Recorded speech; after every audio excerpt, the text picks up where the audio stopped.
함께 오늘 하나님이 주시는 말씀 사도행전 16장 19절에서 34절까지 함께 봉독합니다.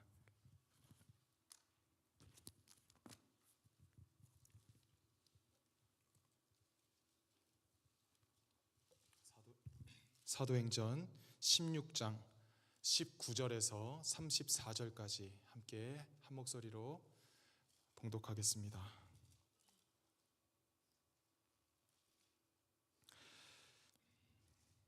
여종의 주인들은 자기 수익의 소망이 끊어진 것을 보고 바울과 실라를 붙잡아 장토로 관리들에게 끌어갔다가 상관들 앞에 데리고 가서 말하되 이 사람들이 유대인인데 우리 성을 심히 요란하게 하여 로마 사람인 우리가 받지도 못하고 행하지도 못할 풍속을 전한다 하거늘 무리가 일제히 일어나 고발하니 상관들이 옷을 찢어 벗기고 매로 치라 하여 많이 친 후에 옥에 가두고 간수에게 명하여 든든히 지키라 하니 그가 이러한 명령을 받아 그들을 깊은 옥에 가두고 그 발을 착고에 든든히 채웠더니 한밤중에 바울과 실라가 기도하고 하나님을 찬송하며 죄수들이 듣더라.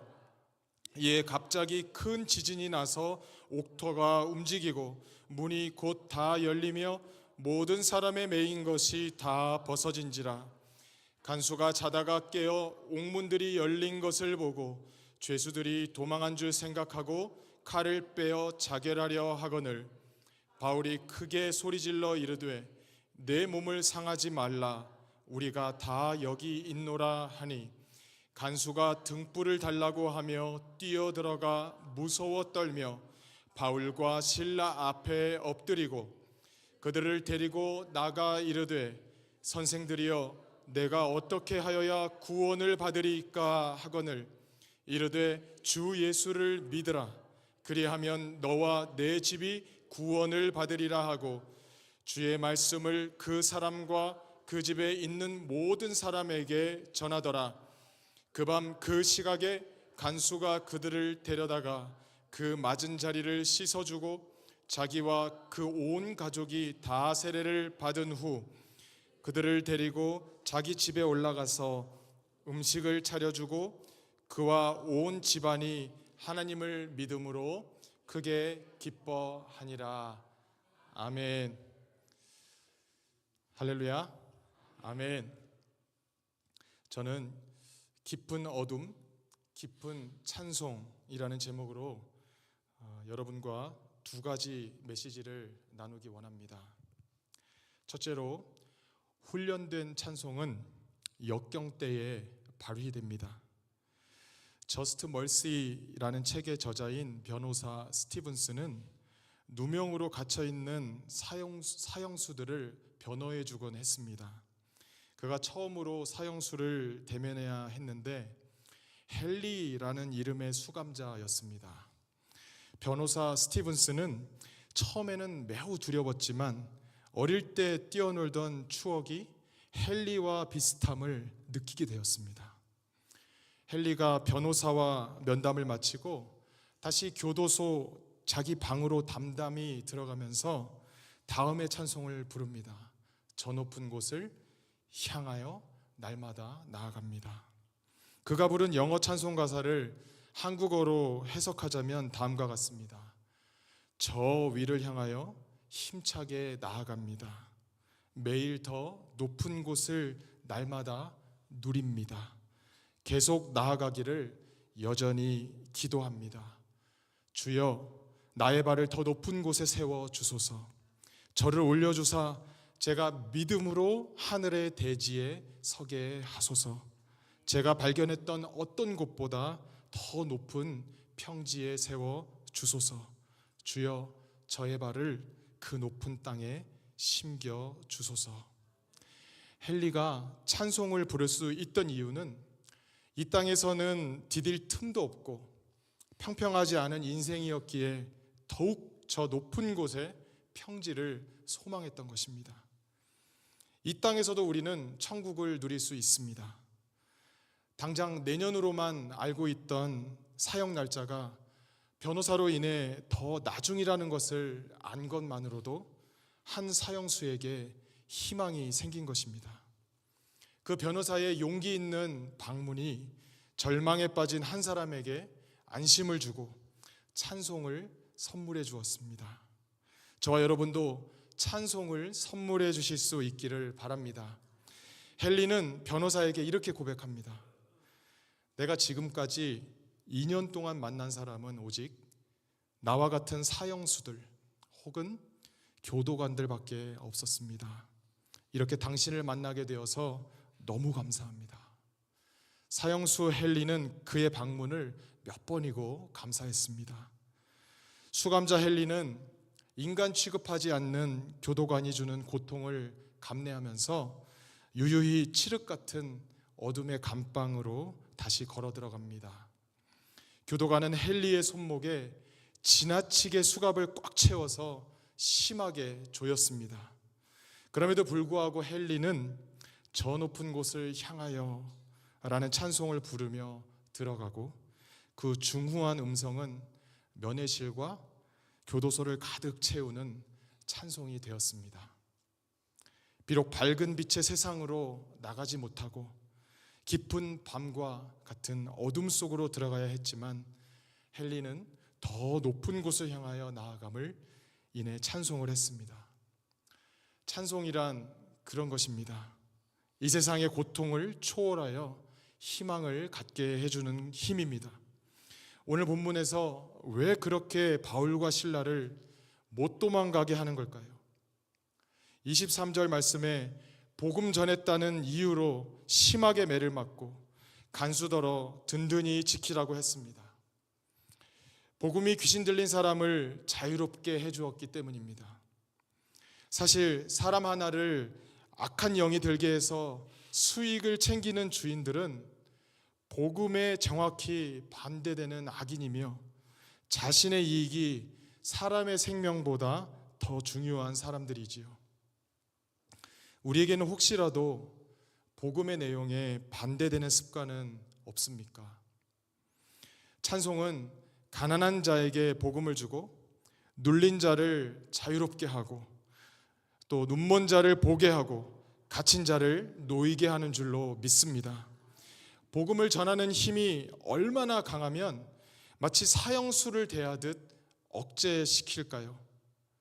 가만히 보면 예수님을 종교 지도자들이 십자가에 못 박을 때에도 바라바와 같은 극악한 살인자들을 매다는 형틀에 달려서 돌아가셨습니다. 복음 전하는 일, 약자들에게 희망을 주는 일, 하나님의 나라를 위해 헌신하는 일 외에는 한 것이 없는데도 바울과 실라는 마치 극악한 죄수 마냥 제일 안쪽 그리고 지하 감옥에 갇혔습니다.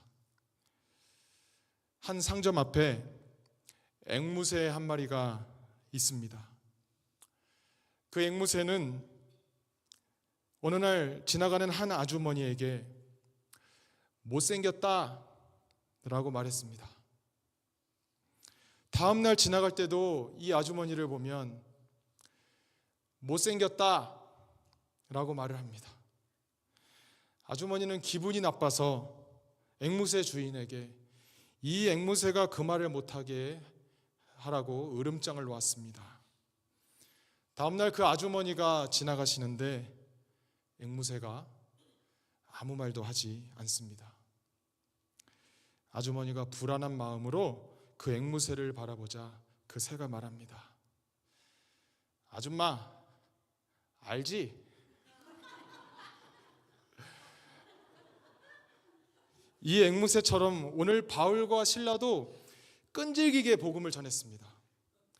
성도인 저와 여러분이 누가 뭐래도 포기하지 말아야 할 찬송은 하나님의 명령이며 하나님의 자녀들의 특권이며 그리스도인의 소명인 줄로 믿습니다. 찬송은 피차간에 누구나 할 수 있는 가장 좋은 복음의 도구인 줄로 믿습니다. 함께 골로새서 3장 16절 말씀 한번 읽겠습니다. 시작. 그리스도의 말씀이 너희 속에 풍성히 거하여 모든 지혜로 피차 가르치며 권면하고 시와 찬송과 신령한 노래를 부르며 감사하는 마음으로 하나님을 찬양하고. 아멘. 그리스도의 말씀이 오늘 바울과 실라는 놀랍게도 그 처절한 감옥의 환경 속에서 점점 절망에 빠지기보다는 자정이 지나 사형당할 날이 다가오는데 오히려 기도하고 찬송을 하나님께 드립니다. 다시 말해서 유대인 크리스찬들이 하나님께 드리던 찬송을 평소처럼 부르는 것입니다. 문제의 날이 다가올수록 오히려 찬송가를 불렀다는 것입니다. 유대인들이 정해진 기도 시간이 있었듯이 찬송에도 전해오는 예식이 있었습니다. 밤이 바울과 실라에게 기도와 찬양하기에 적절한 시간이 된 것은 유대인의 경건의 습관이라고 볼 수 있습니다. 함께 다음의 구절들을 또 읽어보겠습니다. 낮에는 여호와께서 그의 인자하심을 베푸시고 밤에는 그의 찬송이 내게 있어 생명의 하나님께 기도하리로다. 그리고 77편입니다.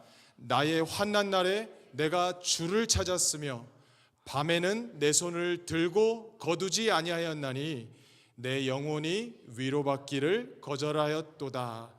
시편 134편입니다. 보라, 밤에 여호와의 성전에 서 있는 여호와의 모든 종들아, 여호와를 송축하라. 할렐루야. 아멘.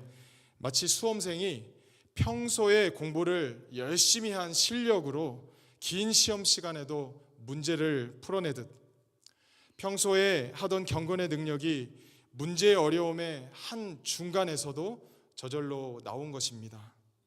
호신술을 열심히 연마한 학생이 불량배를 만났을 때 정신없이 자기도 모르게 평소 연습했던 기술이 발휘된 것과 같습니다. 응급 상황이 발생했을 때 평소에 응급처치를 훈련했던 사람들이 죽어가는 사람들을 살려냅니다. 바울과 실라처럼 어려움의 밤이 짙어져도 하나님께 드리는 기도와 찬송이 훈련이 되어 나오시기를 축복합니다. 바울과 실라가 했던 기도의 찬송이 강진을 일으킨 것입니다. 지진이 심하면 빌딩이 무너집니다. 하물며 지진으로 옥문이 열리는 것은 쉬운 일이죠. 죄수들을 묶던 사슬도 다 풀어졌습니다. 이런 일이 일어날지는 모르고 바울과 실라는 평소처럼 기도와 찬송을 했습니다. 우리가 기도를 응답받을 줄 모르고 하는 것과 비슷합니다. 늘 주님께 기도를 아뢰고 소원을 간구하지만 들어주시는 것은 주님께 달려 있습니다.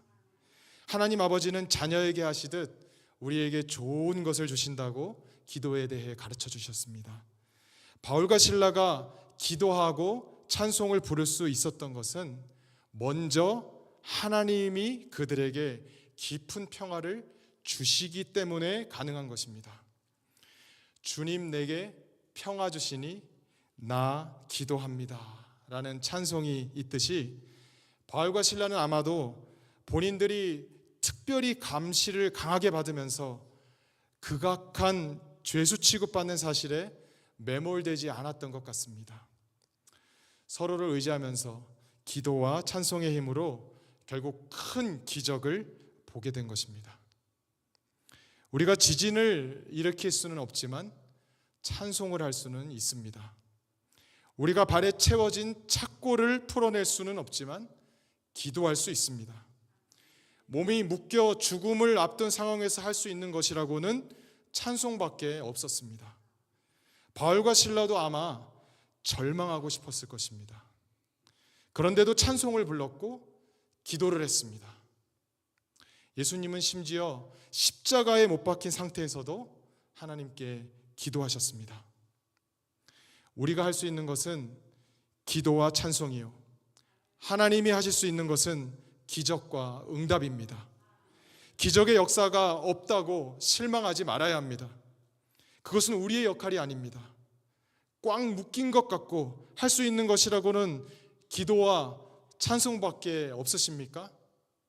그것이 곧 기적과 풀림의 시작임을 믿습니다. 저와 여러분의 삶의 찬송이 늘 함께 하시기를 바랍니다. 아멘. 시편 23편 6절에 내 평생의 선하심과 인자하심이 반드시 나를 따르리니 내가 여호와의 집에 영원히 살리로다. 아멘. 라고 다윗은 시를 지어서 하나님을 노래하고 있습니다. 다윗은 기도나 찬양이 나오지 못할 정도로 처참한 환경에서 인생의 비극을 맛보며 살았던 인물입니다. 하지만 그의 삶 속에 찬양이 끊이지 않았습니다.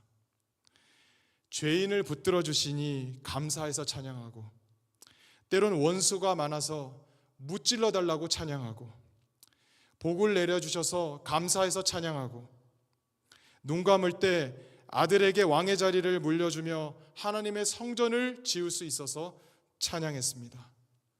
사무엘서, 열왕기서, 시편 등등에서 다윗의 찬양을 우리는 찾아볼 수 있습니다. 한국에는 순교자 기념 박물관이 여럿 있습니다. 우리나라 한국 기독교가 순교의 피를 처참하게 흘려야 했던 큰 두 때가 있습니다. 하나는 일제강점기 일본군에 의해서이며, 다른 하나는 남북이 정치 이념으로 한국전쟁을 하던 때입니다. 전라도 영광에서만 순교자가 194인이었는데 6.25 한국전쟁 당시 많은 기독교인들이 신앙을 이유로 목숨을 잃었습니다. 염산교회는 성도 77명이 믿음을 지키다가 순교했습니다. 함께 영상을 보시겠습니다.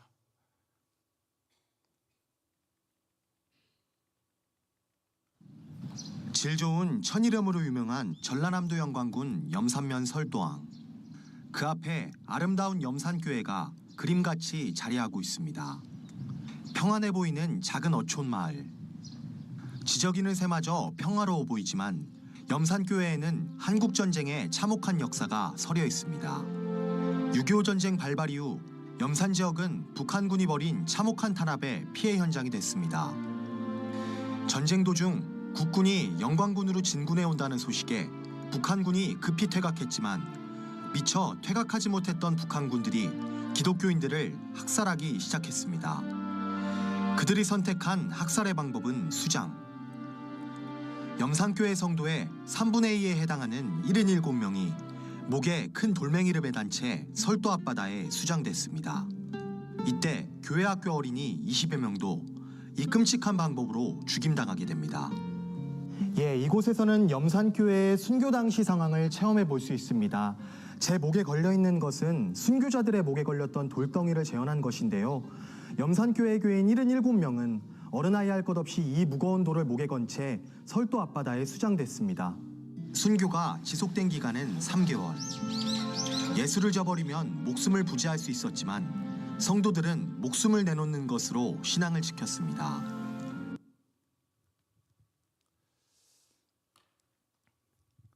(6.25) 한국전쟁으로 염산교회 교우들은 북한군에 의해서 산채로 물속에 수장되면서도 그들에게 복음을 전하고 찬송을 불렀습니다. 염산교회 순교자들은 생명이 다하는 순간까지 찬송하고 서로를 격려하면서 의연하게 죽음을 맞이한 것이 전해지고 있습니다. 함께 시편 40편 2절 3절을 읽겠습니다. 나를 기가 막힐 웅덩이와 수렁에서 끌어올리시고 내 발을 반석 위에 두사 내 걸음을 견고하게 하셨도다. 새 노래 곧 우리 하나님께 올릴 찬송을 내 입에 두셨으니 많은 사람이 보고 두려워하여 여호와를 의지하리로다. 아멘.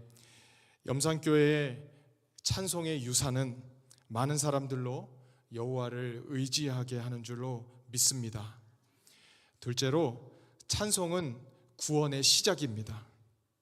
오늘 본문의 간수는 상부 명령대로 철저히 바울과 실라를 지키지 못했습니다.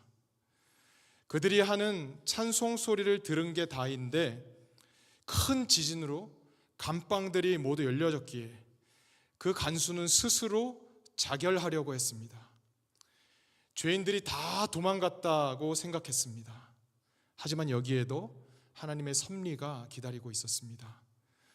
찬송을 부르자 지진이 나게 하신 것도 사실은 이 간수 한 명을 구원하고자 하신 하나님의 섭리라고 볼 수 있습니다.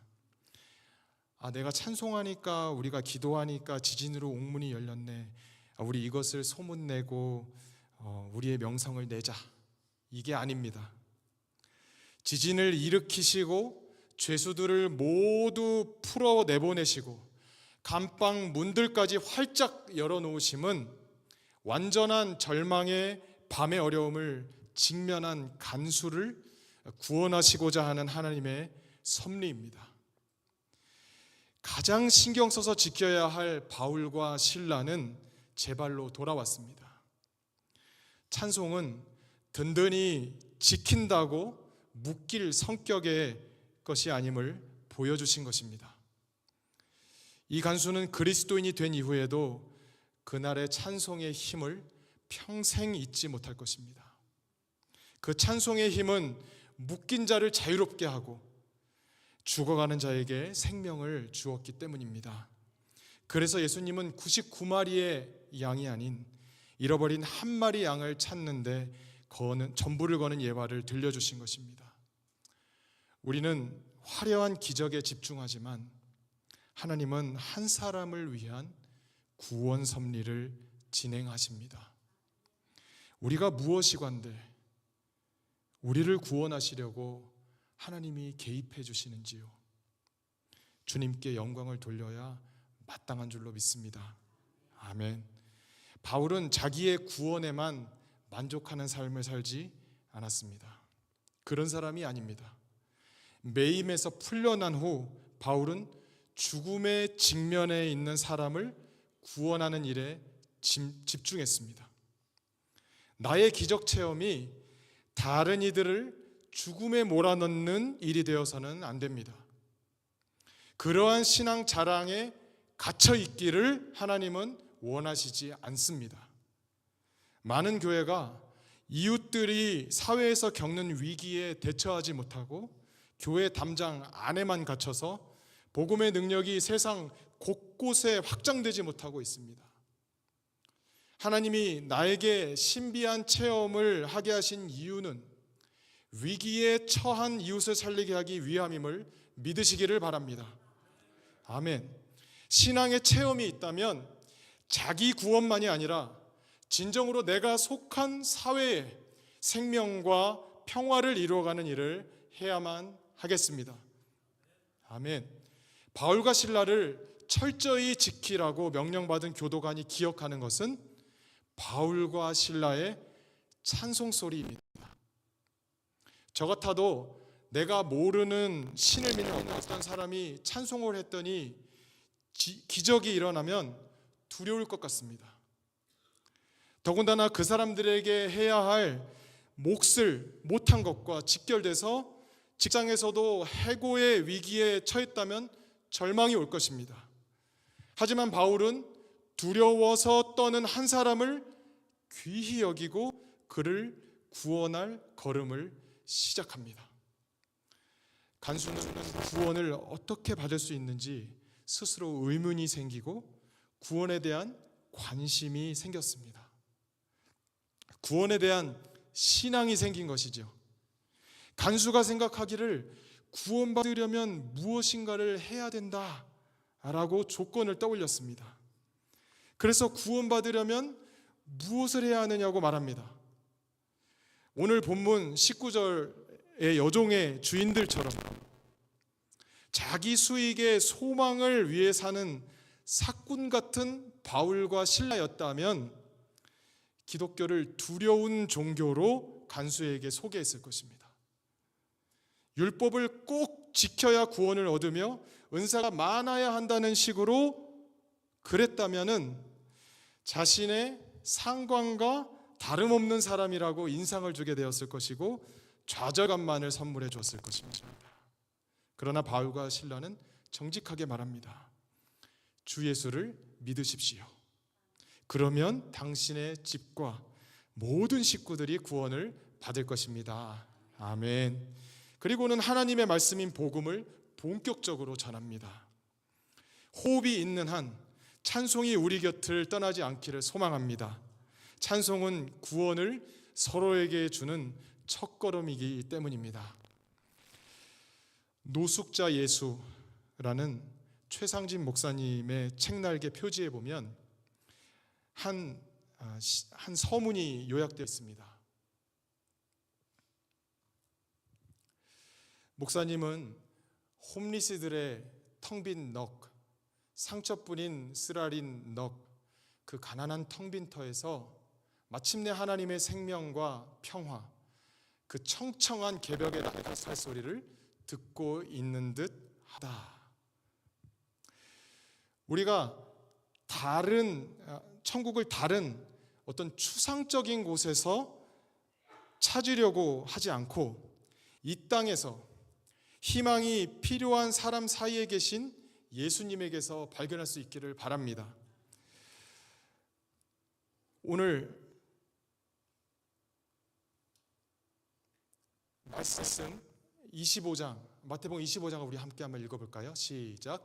이에 의인들이 대답하여 이르되 주여 우리가 어느 때에 주께서 줄이신 것을 보고 음식을 대접하였으며 목마르신 것을 보고 마시게 하였나이까? 어느 때에 나그네 되신 것을 보고 영접하였으며 헐벗으신 것을 보고 옷 입혔나이까? 어느 때에 병드신 것이나 옥에 갇히신 것을 보고 가서 배웠나이까 하리니 임금이 대답하여 이르시되 내가 진실로 너희에게 이르노니 너희가 여기 내 형제 중에 지극히 작은 자 하나에게 한 것이 곧 내게 한 것이니라 하시고. 아멘. 작은 자에게 천국을 선물하는 그 시작이 찬송입니다. 바울과 실라는 찬송할 때에 기적이 일어났고 결국 교도 간의 자결을 막았으며 마침내 교도 간에게 예수님을 믿게 해주었습니다. 최상진 목사님의 책은 사진과 시로 되어 있습니다. 미국에서 정치학 박사 과정에서 공부하던 최 목사님은 흑인의 폭동과 한국인에 대한 혐오 사건이 일어났던 일을 계기로 흑인 빈민가로 뛰어들었고 그 노숙자 분들 사이에 계시는 예수를 노숙자 예수로 표현하고 있습니다. 최 목사님의 위험을 무릅쓴 흑인가에서의 그 한 알의 미랄, 그런 희생과 사랑을 통해 무엇보다도 그의 방문을 통해 흑인들의 마음이 녹아지고 인종 간의 막힌 담이 무너졌다고 합니다. 그리고 흑인 노숙자들이 변해 종교 지도자가 되고 지역사회 일꾼이 되었다고 합니다. 김지아 시인은 최 목사님의 이 책을 한 한국인이 보여준 또 하나의 기적, 최 목사의 눈물로 노래하는 예언자적 시편들이라고 칭송합니다. 교회라는 이름으로 세상을 정죄하며 정복하려는 곳에는 희망이 없습니다. 우리 교회 창립 정신이 잘 묻어있는 선교적 교회론이라는 책을 읽어보니 배 목사님의 선교의 발단과 역동성도 사회 현실에 있었던 인종 간의 폭동, 그리고 갈등의 원인, 인종 간의 혐오, 차별, 그리고 폭동, 갈등의 원인을 발견하고는 화합을 이루는 것에서 시작되었습니다. 심지어 제가 있던 시카고에서도 배 목사님의 선교론에 관련된 저서들이 신학교 교과서로 사용되어서 저도 사실 주 예수 교회를 책을 통해서 먼저 만났었습니다. 선교에 관한 철학과 신학이 잘 단단히 다져진 교회임을 현재에도 많이 느낍니다. 주 예수 교회가 하나가 되어서 더욱 사회를 향한 예언자적 영성을 가지고 세상에 희망을 주고 천국을 이루어가기를 간절히 소원합니다. 아멘. 여러분과 제가 찬송을 포기하지 않기를 바랍니다. 찬송을 통해 우리의 전도와 선교가 이웃에게 희망을 주어서 구원을 선물로 주게 되기를 바랍니다. 죽어가는 이웃들에게 하나님을 믿고 새 삶으로의 변화를 일구어주는 찬송의 씨앗과 열매가 어떤 어려운 환경과 상황 속에서도 지속되시기를 축복합니다. 아멘.